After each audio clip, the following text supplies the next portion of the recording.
Broke ain't a wall. It's an excuse with good marketing. You don't need money to start. You need a deal nobody else sees yet. Here's how wholesalers get paid. Wholesaling is simple.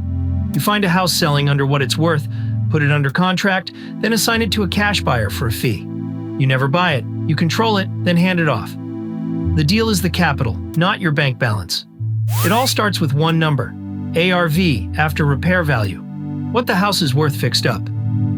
You get it from comps, homes nearby, same size, renovated, recently sold.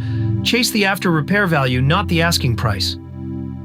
Now the move that keeps you safe, the 70% rule.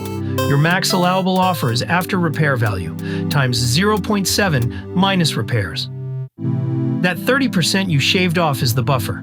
It pays the flipper's profit, closing costs, and your fee. Everybody eats. Repairs. You're not a contractor, you need a rough number. Walk it and bucket it.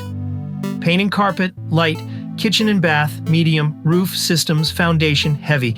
When in doubt, estimate high. A repair you miss comes out of your pocket. Let's run a real one, step by step. An illustrative example, not a promise. The comps say this house is worth $200,000 fixed up. That's your ARV.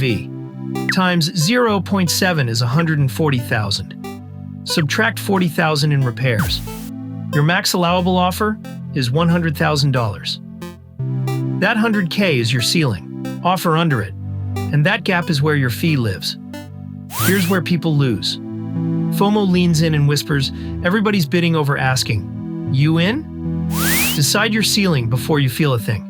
Write it down. $1 over it, you walk. There's no such thing as the last good deal. Overpaying isn't winning, it's just losing slower.